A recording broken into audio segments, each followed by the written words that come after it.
Kobaran api dengan cepat menghanguskan ratusan kios di Pasar Impres Blok Barat, Payakumbuh, Sumatera Barat, Selasa pagi. Petugas pemadam kebakaran yang tiba di lokasi langsung berjibaku memadamkan api. Pemadam kebakaran dari seluruh wilayah di Sumatera Barat dikerahkan ke lokasi karena kobaran api yang terus membesar. Sementara pedagang bersama warga berusaha menyelamatkan barang dagangan dari kobaran api. Menurut warga, api pertama kali terlihat pukul 4 pagi dari bagian atas bangunan pasar. Dalam hitungan menit, kobaran api menjalar cepat ke kios-kios lain karena banyaknya material yang mudah terbakar. Api baru bisa dipadamkan setelah 4 jam kemudian. Itu terjadi sebelum sholat subuh tadi, dan itu kita belum bisa pastikan sumber dari apinya dari mana. Ini kami semua berjibaku untuk berusaha untuk memadamkan api, baik kepolisian, TNI, Polri, semuanya, BPBD, dan alhamdulillah semua damkar yang ada di Sumatera Barat ini turut membantu Bukit Tinggi, Agram, Padang, Padamannya semuanya turut membantu semuanya. Setidaknya sebanyak 300 kios ludes terbakar. Sementara penyebab kebakaran masih dalam penyelidikan petugas. Dari Payakumbuh, Sumatera Barat, Agung Sulistyo, iNews melaporkan. Pemirsa, sejumlah remaja ditangkap polisi pasca kebakaran di Pasar Pusat Kota Payakumbuh, Sumatera Barat karena melakukan penjarahan di sekitar pasar dengan mengambil berbagai jenis barang.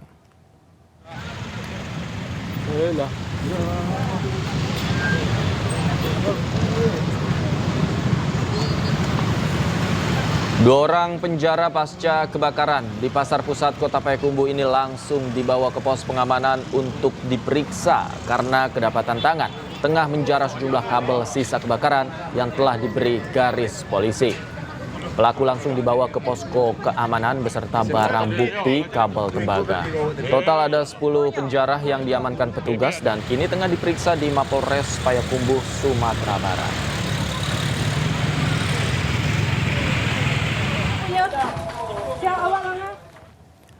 Pemirsa, kasus pengeroyokan terhadap staf Kementerian Lingkungan Hidup dan seorang wartawan di kawasan pabrik di Kabupaten Serang, Banten menyeret anggota BRIMOB berinisial Bribtu TG. Polisi memastikan pelaku kini ditahan dan ditetapkan sebagai tersangka.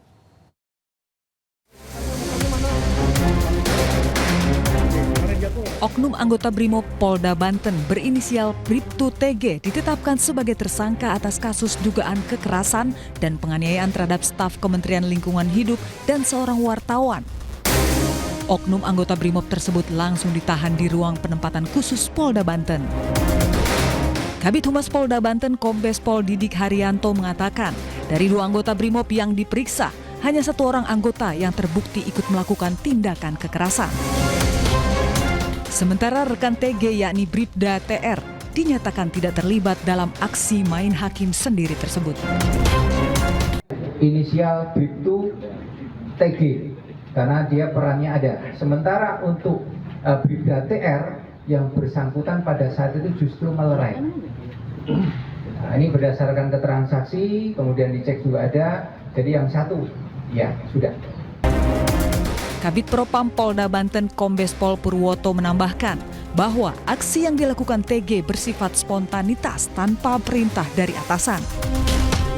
Sehingga saat terjadi tanda kutip chaos tadi, dia ikut spontanitas, jadi nggak ada instruksi. Ya, spontanitas. Situasi seperti apa, Pak? Perasaan kalau dilihat dari teman-teman video segala itu datang sepertinya baik-baik saja gitu. Saat terjadi insiden itu maksudnya. Ya. Sebelumnya terjadi aksi kekerasan atau main hakim sendiri dari beberapa orang terhadap staf Kementerian Lingkungan Hidup dan seorang wartawan di Kabupaten Serang, Banten pada Kamis lalu. Korban menerima penganiayaan saat sedang melakukan inspeksi mendadak di PT GRS, namun diduga sidak tersebut bocor sehingga pabrik dijaga ketat oleh keamanan pabrik serta ormas. Tim Kementerian Lingkungan Hidup dan beberapa wartawan diadang oleh sekelompok orang termasuk pelaku berseragam BRIMOB hingga terjadi pengeroyokan. Akibat kejadian ini, staf KLH dan seorang wartawan terluka. Dari Serang, Banten, Mahesa Apriandi, iNews melaporkan.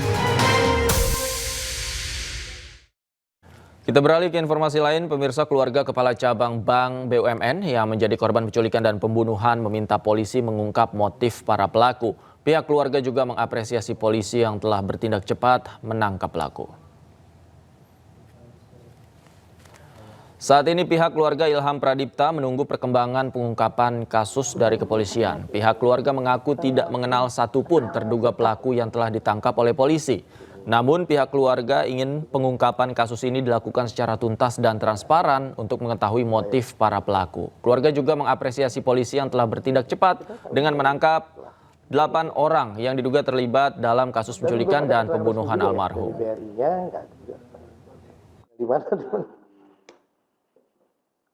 Pertama, ya kita ucapkan sangat banyak terima kasih ya atas reaksi yang sangat cepat dari pihak kepolisian dengan menangkap beberapa yang saat ini diduga sebagai pelaku. Nah, sambil kita menunggu, kami juga menunggu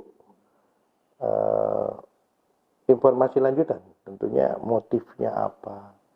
Terus apakah nanti dari motif itu memang secara secara logik memang ada unsur mens rea kejahatannya di sana, sehingga terjawab kenapa adik kita atau almarhum itu sampai harus dibunuh. Itu yang kita tunggu juga. Kan masih pendalaman terus nih dari pihak kepolisian ya. Dan belum ada keterangan resmi kan? Belum ada. Kita nunggu juga itu. Keluarga itu tahu nggak sih Pak, si almarhum ini sedang melakukan pekerjaan kemudian kasus apa? Tidak.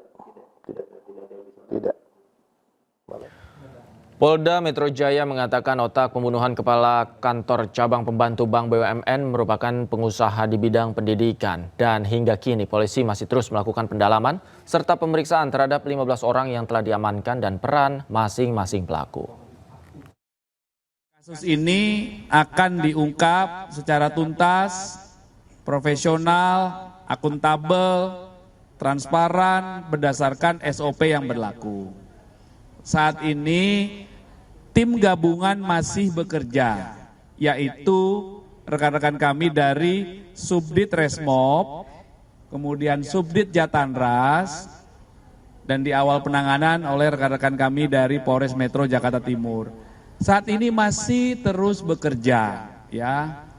Setidaknya kami update ada 15 orang yang diamankan.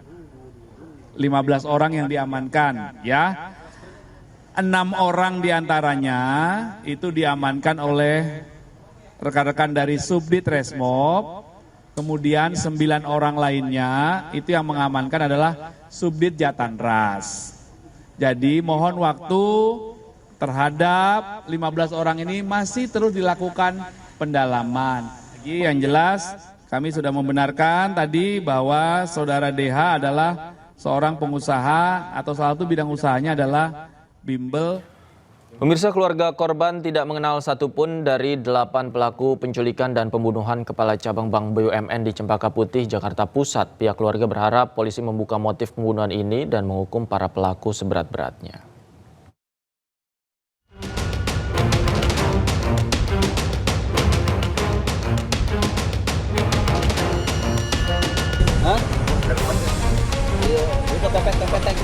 Delapan pelaku penculikan dan pembunuhan Muhammad Ilham Pradipta, Kepala Cabang Bank BUMN di Cempaka Putih, Jakarta Pusat berhasil diringkus polisi.